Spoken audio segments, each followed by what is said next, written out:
Good morning students. तो हम लोग अब क्लास 12th का 2020 का फिजिक्स का क्वेश्चन बैंक का हम लोग सेट प्रैक्टिस करेंगे।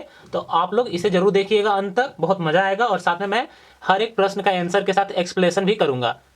पहला क्वेश्चन है कि किसी एम द्रव्यमान के भी वेग से गतिमान कण के लिए तरंगदैर्ध्य का मान क्या होता है। तो आप लोग को मैं बता दूं कि तरंगदैर्ध्य यानी h बराबर पलांक नियतांक जो h होता है, h बराबर होता है एम भी लेमडा। क्या होता है? एम भी लेमडा। तो यहाँ तरंगदैर्ध्य पूछ रहा है, तो तरंगदैर्ध्य यानी लेमडा बराबर क्या होगा? तो लेमडा यहाँ एम भी गुना में है, तो यानी h बराबर क्या हो जाएगा?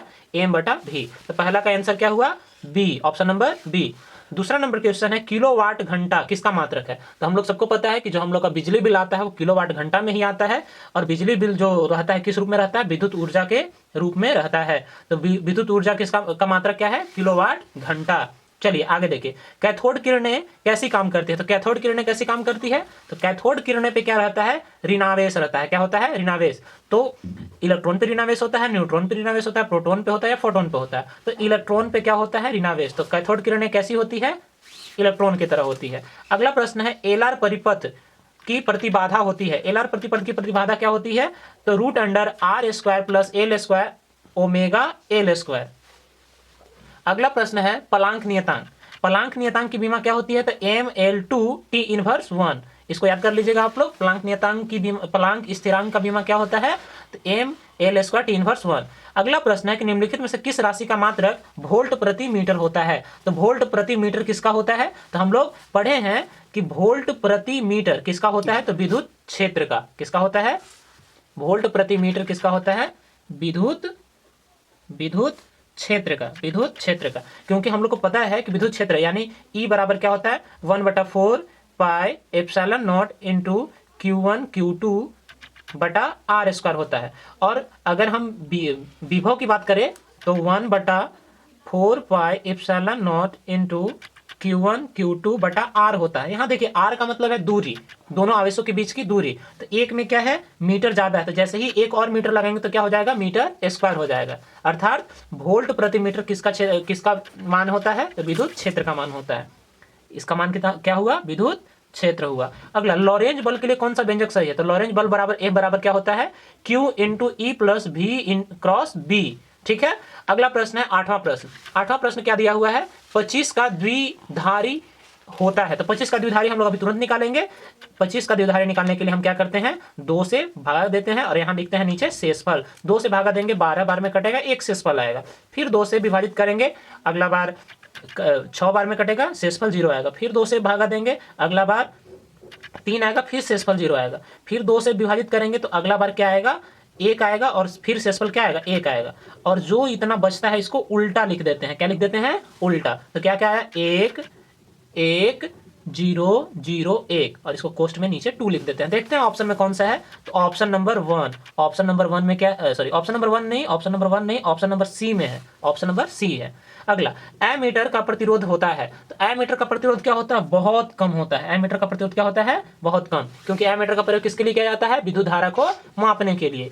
अगला प्रश्न है 10वां, निम्नलिखित में से कौन विद्युत चुंबकीय तरंग नहीं है। तो आप लोग को मैं बता दूं कि विद्युत चुंबकीय तरंग किसको बोलते हैं? कि जिसको एक माध्यम से दूसरे माध्यम में जाने, मतलब एक जगह से दूसरे जगह तक जाने के लिए किसी माध्यम की आवश्यकता नहीं पड़ती है, उसे क्या बोलते हैं? विद्युत चुंबकीय तरंग। तो प्रकाश तरंग किसी माध्यम, बिना माध्यम में चला जाएगा, एक्स किरण भी चला जाएगा, परंतु ध्वनि तरंग को जाने के लिए क्या करना पड़ता है? किसी माध्यम की आवश्यकता पड़ती है। अर्थात ध्वनि तरंग क्या है? विद्युत चुंबकीय तरंग नहीं है। अगला प्रश्न 11वां, गामा किरणें किसकी तरह कार्य करती है। तो गामा किरणें पे क्या होता है? न तो धनावेश होता है, न तो ऋणावेश होता है। तो वह कार्य करता है किसकी तरह? एक्स किरण की तरह। किसके तरह? एक्स किरण की तरह। अगला प्रश्न है कि 12वां प्रश्न, दो समान धारिता जिनकी धारिता C है वाले संधारित्र को समांतर क्रम में जोड़ने पर उनकी समतुल्य धारिता क्या होगी। तो आप लोग को मैं बता दूं कि समान धारिता यानी C और C है, दोनों को जोड़ना है समांतर क्रम में। किस क्रम में? समांतर क्रम में। तो समांतर क्रम में जोड़ने के लिए क्या करते हैं? दोनों क्रम को ज्यों का त्यों जोड़ देते हैं। तो C और C कितना हो जाएगा? 2C। अगर वही बोलता श्रेणी क्रम में,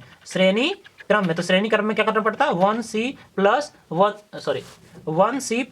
1C और ऐसे निकालते हैं हम लोग। ठीक है ना। तो अभी हमसे पूछा समांतर क्रम, तो इसका आंसर क्या होगा? 2C। क्या होगा? 2c, समांतर क्रम में जोड़ेंगे तो क्या हो जाएगा 2c। 13वां नंबर प्रश्न है प्रकाशिक पथ बराबर होता है, प्रकाशिक पथ किसके बराबर होता है? तो अपवर्तनांक गुने पथ की लंबाई क्या हो जाता है? प्रकाशिक पथ होता है। चलिए 14वां नंबर प्रश्न है कि हीरा का अपवर्तनांक कितना होता है? हीरा का अपवर्तनांक हम लोग बहुत पहले से पढ़ चुके हैं, 2.42। अगला प्रश्न है नाभिक का घनत्व लगभग कितना होता है? तो नाभिक का घनत्व होता है लगभग 3 गुने 10 के पावर 17 केजी प्रति मीटर क्यूब। कितना होता है? 3 गुने 10 के पावर 17। तो इसमें 17 वाला ऑप्शन कौन है? Option number C. तो 2.29 गुने 10 के पावर 17 केजी मीटर क्यूब। अगला प्रश्न है 16वां नंबर प्रश्न, संयुक्त सूक्ष्मदर्शी की आवर्धन क्षमता के लिए कौन सा व्यंजक सही है? तो संयुक्त सूक्ष्मदर्शी की आवर्धन क्षमता के लिए क्या है? m बराबर -l/f0 इंटू 1 + d बटा एफ होता है। ठीक है। 17वां नंबर प्रश्न है कि विद्युत चुंबकीय तरंग की प्रकृति कैसी होती है? तो अभी हम बताए थे कि विद्युत चुंबकीय तरंग के लिए माध्यम की आवश्यकता नहीं पड़ती है, वह कहीं भी गमन कर सकते हैं। तो उनकी प्रकृति कैसी होती है? अनुप्रस्थ होती है। कैसी होती है? अनुप्रस्थ। और आप लोग बताइएगा कि ध्वनि तरंग किस प्रकार की तरंग होती है? आप लोग बताइएगा इसका आंसर कमेंट बॉक्स में। अगला 18वां नंबर प्रश्न, निकट दृष्टि दोष को दूर करने के लिए किस लेंस का प्रयोग करते हैं? निकट। अगर बोलेगा निकट तो निकट में कितना अक्षर है? 3। तो हम लोग लेंस में देखेंगे कौन सा अक्षर में 4 होता है, तो अवतल, अवतल, अवतल। और अगर बोलेगा दूर, ये है क्या? निकट, निकट। और अगर बोलेगा दूर दृष्टि दोस्तों, दूर में कितना है? वर्ड कितना है? 2। तो हम लोग चेक करेंगे क्या? तीसरा वर्ड वाला लेंस क्या होता है? उत्तल। क्या होता है? उत्तल लेंस। तो आप लोगों को कंफर्म हो गया होगा कि निकट दृष्टि दोष को दूर करने के लिए अवतल लेंस का प्रयोग करते हैं और दूर दृष्टि दोष को दूर करने के लिए उत्तल लेंस का प्रयोग करते हैं। 19वां नंबर प्रश्न है, नाभिक में अल्फा कण उत्सर्जित होने पर परमाणु की संख्या में कितनी की कमी आ जाती है? तो आप लोगों को मैं बता दूं कि देखिए, अल्फा कण जब भी किसी नाभिक से जुड़ता है तो उसमें से 2 इलेक्ट्रॉन को क्या कर देता है? गायब कर देता है, 2 इलेक्ट्रॉन घट जाता है। अच्छा, तो बीटा कण जब किसी नाभिक से मतलब किसी परमाणु से जुड़ता है तो उसमें 1 इलेक्ट्रॉन क्या कर देता है? जोड़ देता है। अच्छा, गामा किरण जुड़ता है तो क्या होता है? तो उससे कोई प्रभाव नहीं पड़ता। ये बातें आप लोग याद रखिएगा। ठीक है। तो अल्फा कण से क्या होगा? 2 इलेक्ट्रॉन क्या हो जाएंगे? घटता है।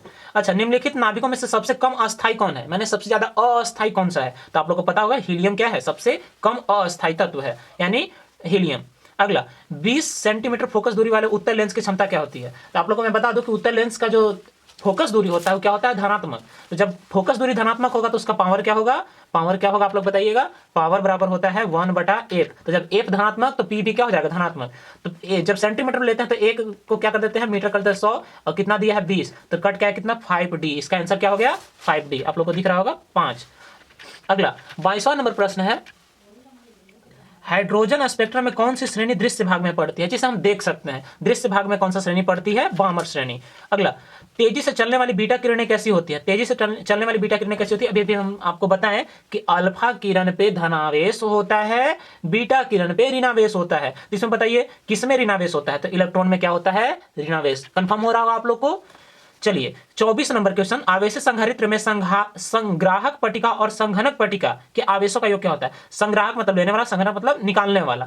तो इन दोनों का काम विपरीत है, तो इन दोनों का योग क्या होगा? विपरीतों का योग क्या होता है? 0। ठीक है। चलिए आगे हम लोग बढ़ते हैं। 25वां नंबर प्रश्न, व्यतिकरण फ्रिंज की चौड़ाई के लिए व्यंजक प्राप्त करें। तो व्यतिकरण फ्रिंज की चौड़ाई क्या होता है? बीटा बराबर d लैम्डा बटा छोटा d। कोई दिक्कत? 26वां नंबर प्रश्न, एक गर्म तार एमीटर मापता है। क्या मापता है? तो प्रत्यावर्ती धारा का मूल माध्य वर्ग मान। क्या मापता है? प्रत्यावर्ती धारा का मूल माध्य वर्ग मान। अगला प्रश्न, 1 वोल्ट मीटर किसके, 1 वोल्ट बराबर किसके बराबर होता है? तो चलिए हम लोग वोल्ट समझ लेते हैं। वोल्ट किसको बोलते हैं? तो 1 विभव किसको बोलते हैं? तो प्रति एकांक आवेश को, किसको? प्रति एकांक आवेश को लाने में किया गया कार्य को क्या बोलते हैं? वोल्ट। तो कार्य का ऐसे मात्रक क्या होता है? कार्य का ऐसे मात्रक जूल होता है, और आवेश का ऐसे मात्रक क्या होता है? कूलॉम। तो इसको क्या लिखेंगे? जूल प्रति कूलॉम। क्या लिखेंगे? जूल प्रति कूलॉम। तो 1 वोल्ट बराबर क्या हो गया? 1 जूल प्रति कूलॉम। अच्छा, इलेक्ट्रॉन वोल्ट किसकी इकाई होती है? तो इलेक्ट्रॉन वोल्ट किसकी इकाई होती है? ऊर्जा की। इलेक्ट्रॉन वोल्ट किसकी इकाई होती है? ऊर्जा की।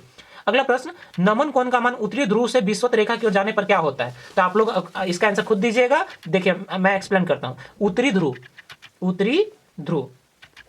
ध्रुव पे नमन कोण का मान कितना होता है? 90 डिग्री होता है। विषुवत रेखा बोले या भूमध्य रेखा बोले, इस पर नमन कोण का मान कितना होता है? 0 डिग्री। तो जब 90 से 0 डिग्री की ओर जाएंगे तो इसका मान क्या हो रहा है? घट रहा है। क्या हो रहा है? घट रहा है। ठीक है। और अगर विषुवत रेखा से उत्तरी ध्रुव तरफ जाएंगे तो क्या होगा? बढ़ेगा। तो इसका आंसर आप लोग को पता चल गया होगा। क्वेश्चन क्या है? कि नमन कोण का मान उत्तरी ध्रुव यानी 90 से 0 की ओर जाने पर क्या होगा, तो ऑब्वियसली बात है कि घटेगा ही, घटता है। 30वां नंबर प्रश्न आप लोग को दिख रहा होगा, रेडियो एक्टिव पदार्थ के लिए कौन सा संबंध सही है। तो रेडियो एक्टिव पदार्थ के लिए जो अर्धायु होता है उसका मान क्या होता है,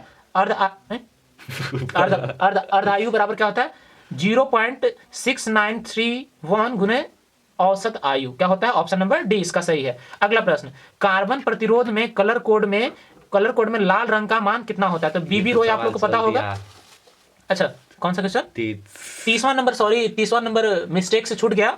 आप लोग को मैं बता दूं, यौगिक सूक्ष्मदर्शी की नली की लंबाई बढ़ाने पर आवर्धन क्षमता क्या होता है। यानी सूक्ष्मदर्शी का जब नली का लंबाई बढ़ाते हैं तो उसकी आवर्धन क्षमता भी क्या हो जाती है, बढ़ जाती है। आवर्धन क्षमता क्या हो जाती है, बढ़ जाती है। अगला प्रश्न, कार्बन प्रतिरोध में कलर कोड में लाल रंग का मान कितना होता है। तो लाल रंग का मान कितना होता है, 2 होता है। आप लोग को अपचाई ट्रांसफार्मर में कौन सी राशि घटती है, अपचाई में कौन सी राशि घट जाती है, तो उसका वोल्टेज घट जाता है, ठीक है ना। लोहा आप लोग को पता ही होगा कि लोहा क्या है, अनुचुंबकीय है, नहीं भाई। प्रतिचुंबकीय है, नहीं। लौह चुंबकीय है, हाँ बिल्कुल, जिसका नाम ही लौह है।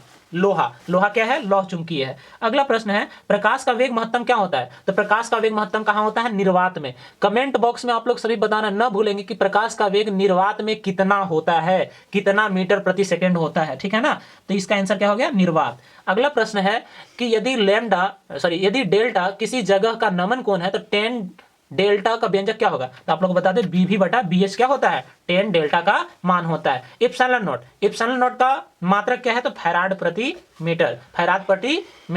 अच्छा एप्सिलॉन नॉट का मान कितना होता है, तो 8.854 × 10⁻12 कूलॉम्ब स्क्वायर प्रति न्यूटन प्रति मीटर स्क्वायर आप लोग याद रखिएगा। अगला प्रश्न है, एक एटॉमिक मास यूनिट का मान कितना होता है। एक एटॉमिक मास यूनिट का मान कितना होता है। चूंकि यह बहुत छोटा मात्रक है तो आंसर तो माइनस ही में आएगा, तो ऑप्शन नंबर बी में प्लस दिया है तो गलत जवाब। तो 1.6 × 10⁻−27 kg होता है। कितना होता है, 1.6 × 10⁻−27 kg होता है। अगला चिन्ह है, ये जो चिन्ह है ये किस गेट को निरूपित करता है। तो यह किस गेट को निरूपित करता है, एंड गेट को। किसको करता है, एंड गेट को। अगर और गेट का पूछेगा तो कैसे बनाएंगे हम लोग, और गेट का होता है कैसे, ऐसे देख लीजिए आप लोग, ऐसे करके आपको दिख रहा होगा और इस पे ऐसे लगा होता है।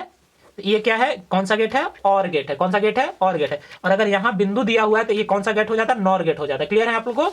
ये जो चिन्ह दिया हुआ है कौन सा गेट है, एंड गेट है। अगला प्रश्न, आवेश की बीमा क्या होती है। तो चलिए, आवेश किसको कहते हैं। तो Q बराबर सूत्र क्या होता है, Q बराबर सूत्र क्या होता है, IT। क्या होता है, IT। I मतलब विद्युत धारा, T मतलब समय। तो विद्युत धारा का ऐसे मात्रक एम्पियर होता है और T यानी समय, एम्पियर सेकेंड। ऑप्शन में देखिए कौन सा है, एम्पियर सेकेंड, यानी एम्पियर सेकेंड का मतलब समय का मात्रक। तो Q बराबर क्या हो गया, AT। क्या हो गया, AT, एम्पियर और टाइम। अगला प्रश्न, P टाइप अर्धचालक में मुख्य धारावाहक होते हैं। P टाइप अर्धचालक में मुख्य धारावाहक क्या होते हैं, मुख्य धारावाहक क्या होते हैं, छिद्र। अब आपसे प्रश्न कोई पूछेगा कि N टाइप